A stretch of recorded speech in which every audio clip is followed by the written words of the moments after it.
치어규칙 해고에서 가장 중요한 부분일 겁니다. 이 부분이. 치어규칙에서 해고든 징계든 어떤 거를 할 때 제한적으로 열거되는 경우에는 그 외의 사유로 징계가 가능한지라고 했을 때 해고할 수 없다라고 법원은 판단을 합니다. 그래서 뭐 사회통념상 답을 말해버리지. 그 여러 가지를 쭉 쓰시고 아까 우리 치어규칙 심사위원회에 나와 있지만 사회통념상 해고할 수 있는 경우라는 말을 제일 마지막 부분에 좀 넣으세요. 안 그러면은 딱 그 조항만 가지고 따집니다. 여기는 지금 5인 이하 사업장이 없지만 5인 이하 사업장은 근로기준법에 대부분이 적용이 안 되거든요.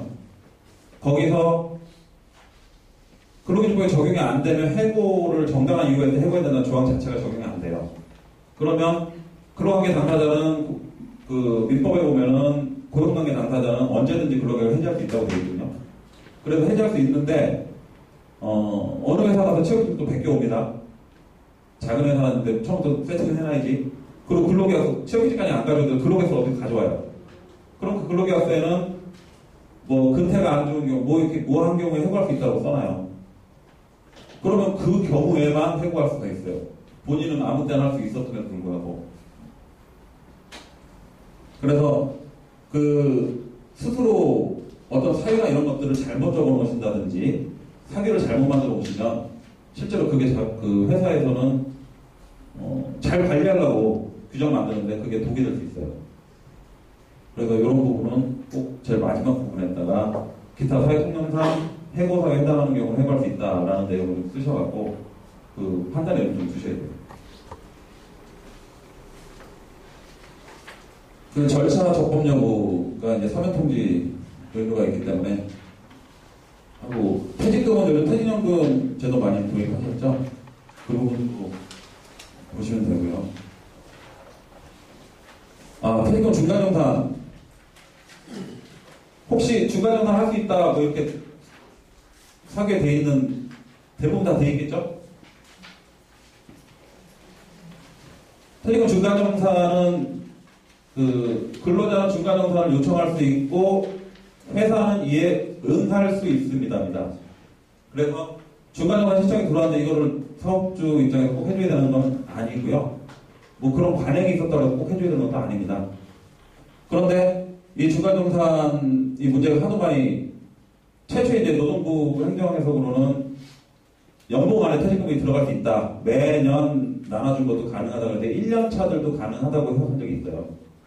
근데 그러다가 그리고 또 그거는 근로자의 요구가 있으면이라는 조항을 무시하고 근로계약서에 써 있으니까 가능하다라고 그렇게 하고 사규에 써 있으니까 가능하다라고 해석을 계속 하다가 대법원에서 계속 이제 졌죠. 노동부가. 물론 노동부가 진 게 아니라 사용자가 노동부실에서 빠져 있어요. 사용자를 상대로 하기 때문에. 그죠? 그런 상태에서 근로자의 명시적인 요구, 근로계약서나 다른 게 아니라 근로계약서나 뭐 책임이 아닌 요구서, 근로자 요구서, 명시 요구가 있어야 되고, 그 다음에 퇴직금을 그 1년 차는 퇴직금이 발생이 안 돼 있거든요. 그래서 줄 수가 없어요. 그 1년 차는 그 퇴직금 중간정산도 못 해줍니다. 근데 이 부분이 내년도 7월 28일자로 또 바뀌게 되죠.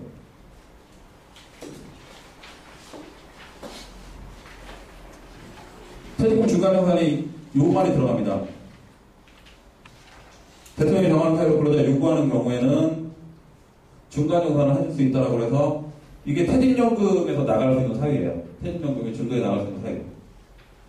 그래서 7월 26일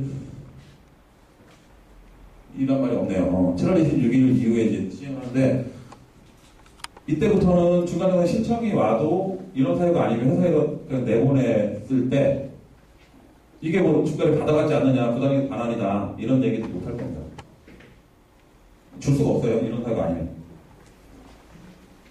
그래서 퇴직금 조항을 넣으실 때 중간정산을 요구할 수 있다라고만 넣으면 이것보다 유리한 거잖아요.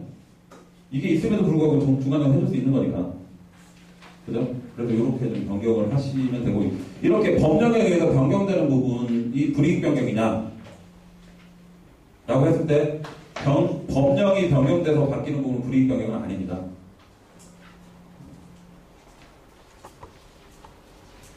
그리고 아까 해고랑 마찬가지로 이제 징계할 때는 뭐 절차를 꼭 지켜줘야 되는 거 맞아요. 징계 한 종류가 해고입니다.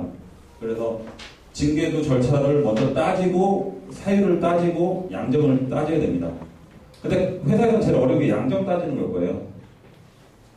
기업이 작으면 작을수록 사장님 머릿속에서 제일 싫어하는 거, 누구는 똑같은 일을 하는데 똑같은 잘못을 했는데 누구는 해고 아니면 더 크게 하고 누구는 또 그냥 넘어가 이런 것도 있거든요. 그래서 양정은 가급적이면 좀 스탠다드한 걸로 정하셔 나가서 그 판례나 행정에서 가능하다고 했던 부분들이 뭔지 그런 것들을 좀 봐야 되는데 시중에서 뭐 이렇게 다운받는 취업직들 있잖아요. 그런데 보면은 대부분 그런 게 없어요. 그럼 사장님 입장에서 오해할 수뿐이 없습니다. 야, 해고 사유에 너 지각 3번 하면 해고라고 돼 있잖아. 우리가 왜 졌어? 이렇게 되거든요. 그래서 그런 부분은 그 사례들을 우리 회사의 특성을 좀 감안을 하셔야 되고 사례들 많이 보셔야 되고요.